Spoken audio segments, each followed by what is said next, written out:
Viral तो तुम भी होना चाहते हो, है ना? झूठ मत बोलना। लेकिन इस वीडियो में मैं तुम्हें वायरल होने के टिप्स नहीं देने वाली, बल्कि मैं आपको सिखाने वाली हूँ कि कैसे इन वायरल टिप्स को यूज करके तुम इंग्लिश में फ्लुएंट हो सकते हो।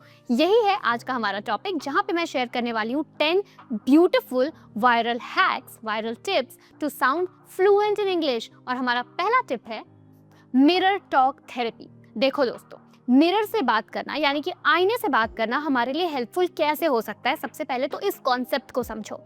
जब भी हम किसी से इंग्लिश में बात करते हैं तो हमें कॉन्फिडेंस क्यों नहीं आता? क्योंकि हमने कभी खुद को देखा ही नहीं है कि हम इंग्लिश बोलते हुए लगते कैसे हैं। इसीलिए हर कोई, चाहे आपका मेंटर हो, गाइड हो या कोई भी एक्सपर्ट स्पीकर हो, आपको हमेशा ये सजेस्ट करता है कि मिरर टॉक करो, यानी कि मिरर से बात करके इंग्लिश में खुद को इम्प्रूव करो। अब ये मिरर टॉक होता कैसे है और क्यों है? देखो, मिरर टॉक में जब आप खुद को देखकर बोलते हो तो आप खुद से नजरें मिलाते हो, खुद को इंग्लिश बोलते हुए देखते हो, और जब आप खुद को इंग्लिश बोलते हुए देखते हो तो आपको एक अंदर से कॉन्फिडेंस आता है, एक पैशन आता है कि मैं इंग्लिश बोलते हुए कितना अच्छा लग रहा हूँ। और इसी से आपको मोटिवेशन मिलता है बोलने का। क्योंकि आधे लोग तो इंग्लिश इसीलिए नहीं बोल पाते क्योंकि उन्होंने इंग्लिश बोलना शुरू ही नहीं किया, या तो उन्होंने खुद को कभी इंग्लिश बोलते हुए देखा ही नहीं है। Now coming to mirror talk करना कैसे है। सिंपली आप सबके घर में एक आईना रहता है, आपको उस आईने के सामने जाकर खड़े हो जाना है और इंग्लिश बोलनी है। अब आप पूछोगे कि इंग्लिश बोलनी कैसे है, मैं आपको वो भी बताती हूँ। Start with your introduction. देखो, मिरर टॉक में ना सबसे पहले खुद को अपने बारे में बताओ। आप क्या हो, क्या करते हो, आपको क्या चीजें पसंद हैं, आपके फैमिली में कौन है, ये सारी चीजें आपके इंट्रोडक्शन में आएगी। इस इंट्रोडक्शन से आप खुद को पहचानोगे, खुद के बारे में जानोगे, और आपको अपने अंदर एक आत्मविश्वास आएगा, एक सेल्फ कॉन्फिडेंस आएगा कि आपके अंदर ये खूबियां हैं या आप खुद से रिलेट कर पाओगे। Start with introduction and then move on with little things in your life. उसके बाद मिरर टॉक आपको कंटिन्यू करनी है, and I would really suggest everybody to do it every single day. चाहे आप इंटरमीडिएट लेवल के स्पीकर हो या फिर एडवांस्ड लेवल के स्पीकर हो, mirror talk is necessary for everyone at every stage. Basic और बिगिनर स्टूडेंट्स के लिए तो डेफिनेटली। आप हर दिन जब मिरर टॉक करोगे तो स्टार्टिंग के एक हफ्ते इंट्रोडक्शन से स्टार्ट करो। उसके बाद आप छोटी छोटी कहानियां सुनाओ खुद को इन द मिरर। ठीक है, ये कहानियां कैसी होंगी? सबसे पहले तो आप अपने दिन के बारे में डिस्क्राइब करो। लेट्स से अगर आप रात को मिरर टॉक कर रहे हो, मिरर से जाकर बात कर रहे हो, तो आप अपने दिन के बारे में बताओ। आपने सुबह से उठकर शाम तक या रात तक क्या क्या चीजें की हैं इन इंग्लिश। इससे आपको एक सेल्फ कॉन्फिडेंस मिलेगा खुद के बारे में जानने का। और अगर आप पब्लिकली भी किसी से अपने बारे में बात करोगे तो आपको डर नहीं लगेगा। आप ये नहीं सोचोगे कि मैं क्या बताऊं, क्या बोलूं। एटलीस्ट आपको अपने बारे में बताने के लिए बहुत सारा कंटेंट मिल जाएगा। अब मे भी बहुत सारे लोग ऐसे होंगे जो कहेंगे कि मैम हमें इतनी भी इंग्लिश नहीं आती कि हम अपना इंट्रोडक्शन दे पाएं या फिर हम अपने दिन के बारे में मिरर को बता पाएं। आई नो ऐसे बहुत सारे लोग होंगे, तो उनके लिए भी मेरे पास एक हैक है। देखो, मैंने मिरर टॉक कैसे स्टार्ट किया था। मुझे भी इंग्लिश आती नहीं थी, ना मुझे अपना इंट्रोडक्शन देने आता था, ना मुझे कुछ भी बनाने आता था, not even a single sentence. मैंने शुरू किया था बुक रीड करके। मैं क्लास 4-5 में थी और वहाँ पर ना मेरी मम्मी मुझे बहुत डांटती थी कि यार तू हमेशा जो है मिरर में देखती रहती है खुद को और खुद से बातें करती रहती है। At that point in time I didn't know कि ये मिरर टॉक एक्चुअली में हेल्प करता है सेल्फ कॉन्फिडेंस बिल्ड करने में। तो उस टाइम पर मैं तो यूजुअली ऐसे ही खुद को देखकर बात करती थी, but later in my life I realised that this is a technique for self confidence. तो मैंने शुरू किया था बुक रीडिंग से। तो अगर आप मेरे जैसे हो जिसे इंग्लिश बिल्कुल भी नहीं आती थी और बिल्कुल भी सेंटेंस बनाना नहीं आता, उन लोगों के लिए सिंपल टेक्निक है कि आप बुक रीडिंग शुरू करो। चाहे बुक का कोई भी पेज हो, आपको बुक का जो कंटेंट है, जो कॉन्टेक्स्ट है, वो समझने की ज़रूरत नहीं है। सिंपली आपको मिरर के सामने खड़े होकर सेंटेंसेस को जोर जोर से बोलकर पढ़ना है। That is it. इससे शुरुआत करो और लेटर जब आप 15 दिन तक ये प्रैक्टिस फॉलो करोगे, तब आपके अंदर जब एक कॉन्फिडेंस आएगा that you can speak and face yourself, आप इंट्रोडक्शन से एंड देन धीरे धीरे शॉर्ट स्टोरी से शुरू कर सकते हो। So that is the first hack, that is mirror technique. I think अगर आप सिर्फ ये टिप भी फॉलो करोगे ना, most of the people will love it, and उसके बाद आपके अंदर एक ऑटोमेटिक कॉन्फिडेंस डेवलप हो जाएगा। अगला वायरल टिप है वॉइस नोट चैलेंज। दोस्तों, वो गीक्स जो हमेशा कंप्यूटर और फ़ोन में लगे रहते हैं, उनके लिए ये viral tip is actually helpful. देखो, मेरे पास ना बहुत सारे स्टूडेंट्स आते हैं जो कहते हैं मैम हमारे पास इतना भी टाइम नहीं है कि हम इंग्लिश बोलने की प्रैक्टिस कर सकें। हमारा पूरा दिन काम में जाता है। या फिर कुछ होम मेकर्स हैं जिन्हें अपना घर सँभालना होता है और उनके पास बिल्कुल टाइम नहीं होता इंग्लिश सीखने का। आपके लिए सबसे बेस्ट चीज़ है अपना फ़ोन उठाओ और खुद को, हमारे पास बहुत सारे ऑप्शंस हैं जहाँ पे हम खुद को वॉइस नोट भेज सकते हैं, राइट? तो आप कोई भी सेंटेंस, कोई भी वर्ड इंग्लिश का बोल के खुद को समझा के एक वॉइस नोट में सेंड करो और वैसा ही पैटर्न आप 15 दिन के लिए फॉलो करो। इससे दो चीजें होंगी। पहली, आपकी प्रैक्टिस जो आप बिल्कुल नहीं करते, अगर आप इस चैलेंज को लोगे, ठीक है, अगर आप 20 डेज चैलेंज ले रहे हो, 50 डेज चैलेंज ले रहे हो, अगर आप इस चैलेंज को लोगे तो आपके अंदर एक पैशन खुद ब खुद आएगा कि मुझे ये चीज़ कंटिन्यू करनी है। और दूसरी चीज़ जो होगी वो है आपके अंदर एक फ्लुएंसी बिल्ड होगी। जब रोज़ाना आप एक ही चीज़ खुद को वॉइस नोट में भेजोगे, एक दिन वर्ड, एक दिन ईडियम, एक दिन फ्रेज, इस तरह से प्रैक्टिस के थ्रू ही आपकी फ्लुएंसी बढ़ जाएगी। और दोस्तों, फ्लुएंसी आएगी कैसे? अगर आप किसी फ्लुएंट स्पीकर को देखते हो और बोलते हो कि आपके अंदर इतनी फ्लुएंसी आई कैसे, इन सब का जवाब सिर्फ एक है कि उन्होंने प्रैक्टिस किया है जो आप नहीं कर रहे हो। इसीलिए इस वॉइस चैलेंज को लो, 30 डेज, 50 डेज, जितनी भी आपकी बैंडविड्थ है, इस वॉइस चैलेंज को लो, खुद को 30 सेकेंड का एक वॉइस नोट भेजो और प्रैक्टिस करो। बिकॉज जब तक आप प्रैक्टिस नहीं करोगे, फ्लुएंसी नहीं आएगी। दोस्तों, अगला हैक जो है वो मैंने अपने लाइफ में बहुत पहले ट्राई किया था and that actually helped me. That is a role play hack. देखो, मैं ना अपने इंग्लिश टीचर से बहुत ज़्यादा इम्प्रेस्ड थी। वो इतनी अच्छी इंग्लिश बोलती थी कि मुझे उनको मिमिक करने में बहुत मज़ा आता था। मिमिक यानी उनकी नकल करने में बहुत ज़्यादा मज़ा आता था। तो मैं क्या करती थी, जब मैं घर आती थी तो जो लेसन उन्होंने मुझे पढ़ाया होता था, उस लेसन को एज ए टीचर अपने डोर को, अपने दरवाजे को पढ़ाती थी। लिटरली आप हंस रहे होगे अभी, बट मैं ऐसा करती थी। मैं अपने टीचर को मिमिक करती थी और अपने डोर को इंग्लिश पढ़ाती थी and that actually helped me to become a teacher for all of you. ठीक है, तो मैं ये नहीं कह रही कि आपको भी टीचर बनना है, बट अगर आप किसी को मिमिक करते हो, चाहे वो सेलिब्रिटी हो, चाहे आपका टीचर हो, या कोई भी ऐसा पर्सन हो जिसे आप लुकअप करते हो, जिसे आप बहुत एडमायर करते हो कि उसकी इंग्लिश बहुत अच्छी है, सिंपली उसका कोई भी पॉडकास्ट ले लो, उसकी कोई भी रिटन स्क्रिप्ट ले लो, या फिर उसकी कोई भी मीम ले लो एंड उसे बोल बोल कर प्रैक्टिस करो, उसकी नकल करो। That will help you.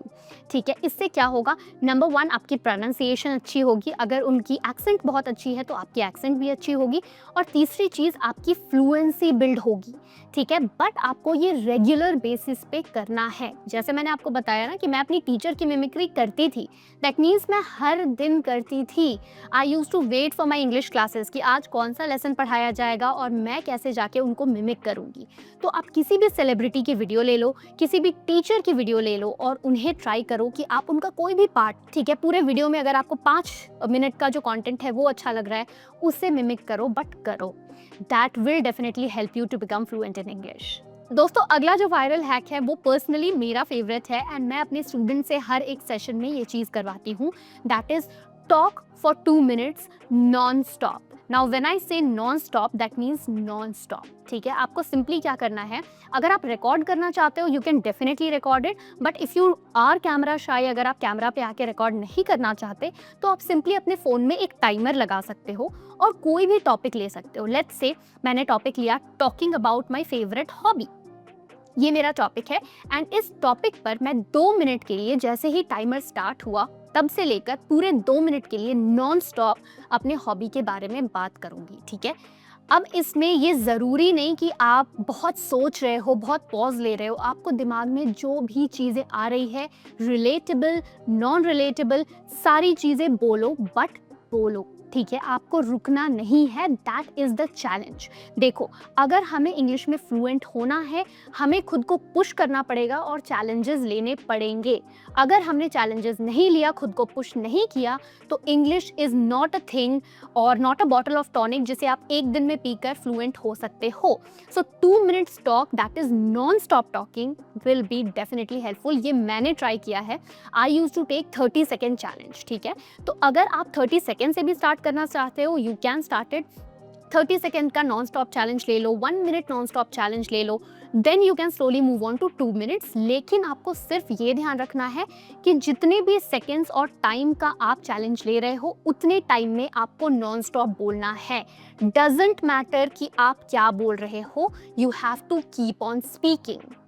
अगला टिप मेरे उन स्टूडेंट्स के लिए है जो प्रोनाउंसिएशन में बहुत स्ट्रगल करते हैं, स, श, थ, व, ल, इन सारे वर्ड्स में बहुत स्ट्रगल करते हैं। For you the best viral hack is tongue twister therapy. Now tongue twister होते क्या हैं और कैसे आपकी प्रोनाउंसिएशन को इम्प्रूव करते हैं? टंग ट्विस्टर्स हैं एक ही साउंड को रिपीट किए जाने वाले बहुत सारे सेंटेंसेस और पोम्स इन अ फॉर्मेट जिसे आपको जल्दी जल्दी बोलना है।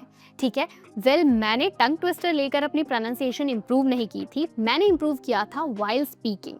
ठीक है, लेकिन अगर आपको जल्दी प्रोनाउंसिएशन इंप्रूव करनी है, अगर आपको एम्बैरेसमेंट हो रही है किसी के सामने स, श में, थ में, ल, व में, इन सारे वर्ड्स में, तो टंग ट्विस्टर अगर आप थेरेपी लोगे तो वो आपकी प्रोनाउंसिएशन जल्दी इंप्रूव करेगा। ठीक है, अब आपको टंग ट्विस्टर थेरेपी लेनी कैसे है?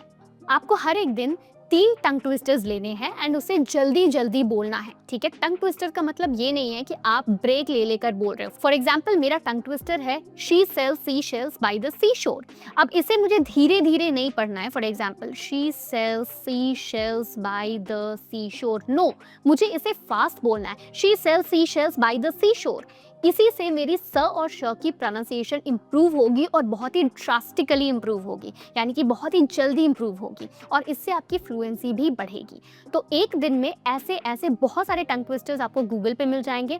हर दिन 3 तरीके का टंग ट्विस्टर लो, उसे जोर जोर से और फास्ट बोलो और प्रैक्टिस करो एंड इसे तब तक प्रैक्टिस करो जब तक आपकी प्रोनाउंसिएशन क्लियर ना हो जाए। मैंने बहुत सारे स्टूडेंट्स को ये चीज़ें करवाई है and they have actually got the help. अगला जो वायरल हैक है वो मेरे सारे होम मेकर्स के लिए है, जो है कुकिंग रेसिपी इन इंग्लिश। ठीक है, तो मेरे बहुत सारे होम मेकर्स जो हैं, स्टूडेंट्स हैं, वो कहते हैं कि मैम हमारा आधा टाइम किचन में ही जाता है, मैं इंग्लिश की प्रैक्टिस कब करूं, कैसे करूं? तो उनके लिए मेरा सबसे बड़ा वायरल टिप है कि आप जो भी कुक कर रहे हो, लेट्स से आप चाय बना रहे हो, पराठा बना रहे हो, सब्जी बना रहे हो, दाल बना रहे हो, कुछ भी बना रहे हो, उन सारी रेसिपीज को मन में बोलने की जगह जोर जोर से बोलो। ठीक है, लेट्स से उन्होंने एक वोक उठाया, वोक का मतलब कढ़ाई। ठीक है, तो सबसे पहले वो जाके सर्च करेंगे कि कढ़ाई को इंग्लिश में क्या कहते हैं, दैट इज वोक। उसके बाद उसे वो गैस पर रखेंगे, तो इस सारे प्रोसेस को उन्हें इंग्लिश में जोर जोर से बोलना है। For example, I took the woke, I placed it on the gas. उसके बाद वो आगे की रेसिपी सेम फॉर्मेट में बताएंगे। फॉर एग्जाम्पल, मैंने तेल डाला, उसमें मैंने जीरा डाला, जीरे को इंग्लिश में क्या कहते हैं, उसके बाद मैंने उसमें सब्जियां डाली, सब्जियां चॉप की। इन सारे सेंटेंसेस को इंग्लिश में बोलना है ज़ोर ज़ोर से, ताकि उनकी फ्लुएंसी बिल्ड हो, क्योंकि अल्टीमेटली उनका काम अगर किचन में है और उनके पास टाइम नहीं है तो शुरुआत तो कहीं से करनी होगी ना। तो शुरुआत करेंगे किचन से विथ रेसिपीज़। अगला वायरल टिप आप सबके लिए है जिनको मूवी देखना या वेब सीरीज देखना बहुत पसंद है, एंड आई एम श्योर आप में से बहुत सारे लोग होंगे जो मूवीज और वेब सीरीज देखने के बहुत बड़े फैंस हैं एंड बिंज वॉच करते हैं। ठीक है, आपके लिए सबसे बड़ा हैक है retail the story of the movie और वेब सीरीज, यानी कि जो भी मूवी आपने थिएटर में देखी या फिर आपने OTT पे देखी या फिर कोई भी वेब सीरीज देखी, उसे शॉर्ट में इंग्लिश में नरेट करो। This is what I used to do in my college. मुझे फ्लुएंसी अगर बिल्ड करनी होती थी तो मैंने कोई भी अगर मूवी देखी होती थी, I used to narrate it. तो पहले मैं जो गलती करती थी वो बिल्कुल मत करना, इसीलिए आपको बता रही हूँ। I used to write it down in a notebook and then narrate. Written English की हेल्प यहाँ पर मत लेना।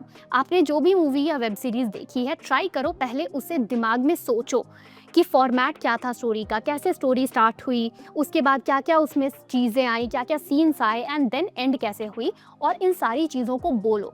भले टाइम लेके बोलो, ठीक है, पॉजेज लेके, ब्रेक लेके बोलो, लेकिन रिटन इंग्लिश पे डिपेंडेंट मत होना। Narration actually helps you to think in English. आप लोग कहते हो ना कि मैम इंग्लिश में सोचे कैसे, आप हमेशा कहते हो इंग्लिश में सोचो। This is what will help you to think in English. जब आप किसी स्टोरी को इंग्लिश में सोचना शुरू करते हो, that actually helps you to not be dependent on translation. अगला वायरल हैक है ask 3 questions in a day. ठीक है, अब इसमें आपको क्या करना है, सिंपली हर दिन खुद से 3 सवाल पूछने हैं एंड याद रखना है कि ये तीनों सवाल रिपीट नहीं होने चाहिए हर एक दिन। ठीक है, लेट्स से डे 1 पे मैंने अपना पहला सवाल पूछा, what did you eat in breakfast today, what did you do at work today, whom did you call today। ये तीनों क्वेश्चंस मैंने खुद से पूछे और इन तीनों का आंसर दिया। अगले दिन मेरे क्वेश्चंस चेंज हो जाएंगे। For example, what did you eat in lunch today, what are you going to have in dinner today, how are you going to travel to office today. इस तरह से हर एक दिन आपको 3 अलग अलग क्वेश्चन खुद से पूछना है और उसका आंसर भी खुद ही देना है। Practice this for 7 days. Now ये टिप मैं आपको इसलिए दे रही हूँ क्योंकि questioning is also a skill. हम ना इंग्लिश बोलने में इतने ज़्यादा डूब जाते हैं, फ्लुएंसी में इतने ज़्यादा खो जाते हैं कि हमें ये पता ही नहीं चलता कि क्वेश्चन पूछना भी एक टैलेंट होता है। जब भी हम किसी ऐसे प्लेस में हैं जहाँ बहुत सारे लोग आपस में बात कर रहे हैं एंड हम किसी को जानते नहीं हैं, हमें नहीं पता कि हम कैसे जाकर अप्रोच करें, कैसे बात करें, तो वहाँ पर क्वेश्चनिंग स्किल्स काम आते हैं। लेट्स से आप एक पार्टी में हो जहाँ पर आप किसी को जानते नहीं, पर आप चाहते हो कि हम किसी से जाके बात करें, तो वहाँ पर आप बात की शुरुआत कैसे करोगे, क्वेश्चन से, right. What's your name, what do you do, how have you been, ये सारे क्वेश्चंस। ठीक है, इसीलिए मैं हमेशा स्टूडेंट्स को कहती हूँ कि आस्क क्वेश्चंस। इससे आपकी थिंकिंग कैपेसिटी भी बढ़ती है, फ्लुएंसी भी डेवलप होती है और क्वेश्चनिंग स्किल्स भी इंप्रूव होती है। Second last tip of the day, speak while walking. देखो, अगर आप हर दिन कहीं वॉक करके जा रहे हो, लेट्स से आप घर से लेकर अपने मेट्रो स्टेशन तक या फिर किसी भी जगह तक वॉक करके जा रहे हो, या आप डेली एक्सरसाइज करते हुए, या फिर आप डेली बच्चों को घुमाने पार्क में लेकर जाते हो, किसी भी टाइम पर आप वॉक कर रहे हो, या फिर आप घर में ही चल रहे हो, ठीक है, आप जो जो नज़ारे बाहर देखते हो, जो भी सीन्स आप बाहर देखते हो, उसे नरेट करो। सपोज मैं घर से मेट्रो तक वॉक करके जा रही हूँ, मेट्रो लेने के लिए फॉर ऑफिस। अब उस रास्ते में मैंने जो जो चीज़ें अपने आसपास देखी हैं, मैं उसे इंग्लिश में नरेट करूँगी। सपोज बच्चे खेल रहे हैं तो मैं कहूँगी the kids are playing. Then मुझे एक शॉप दिखा है जहाँ पर चाय मिल रही है एंड मुझे बहुत क्रेविंग हो रही है चाय पीने की, तो मैं कहूँगी I am craving for a cup of T. तो जो भी चीज़ें मैं देख रही हूँ, अगर मैं उसे नरेट करना शुरू करूँगी तो फ्लुएंसी के साथ साथ मेरी थिंकिंग कैपेसिटी भी बढ़ेगी। और ये जो आप हमेशा डिपेंडेंट हो जाते हो ना कि पहले लिखूँगा फिर सोचूंगा फिर बोलूँगा, ये चीज़ आपको करनी ही नहीं है। आपको सिंपली इतना फ्लुएंट बनना है कि आपके मुंह से ऑटोमेटिकली इंग्लिश निकले और आपको डिपेंडेंट होने की ज़रूरत ना पड़े। इसीलिए मैं हमेशा फोकस करती हूँ कि आपकी थिंकिंग कैपेसिटी बढ़े, जिसमें narration can actually help you. And last but not the least guys, practice. कोई भी लैंग्वेज सीखने के लिए आपको प्रैक्टिस की बहुत ज़्यादा ज़रूरत है। अगर आप प्रैक्टिस नहीं करेंगे, चाहे वो मिरर टेक्निक हो, स्टोरी रीटेलिंग हो, रीडिंग अ स्टोरी बुक हो, वॉचिंग मूवीज़, लिसनिंग पॉडकास्ट, कुछ भी हो, अगर आप इन चीज़ों की हेल्प नहीं लेंगे, मदद नहीं लेंगे for fluency and your improvement, English सीखना विल बी डिफ़िकल्ट। अब आप मुझे कमेंट्स में लिखकर बताओ कि आपको इनमें से सबसे बढ़िया टिप कौन सी लगी। अगर आपको ये वीडियो अच्छी लगी तो आपको अवल सर का फुल स्पोकन इंग्लिश कोर्स भी बहुत मज़ेदार लगेगा, जहाँ पर उन्होंने बिल्कुल बेसिक से लेकर एडवांस लेवल तक इंग्लिश सिखाई है, वो भी बिना किसी ग्रामर रूल्स में उलझाए। उनके इस कोर्स को best spoken English course of the year का भी अवार्ड मिला है। अगर आप इस कोर्स को ज्वाइन करना चाहते हो तो नीचे दिए गए लिंक पर क्लिक करो, या फिर आप awalenglish.com पर भी जा सकते हो। See you in the next video.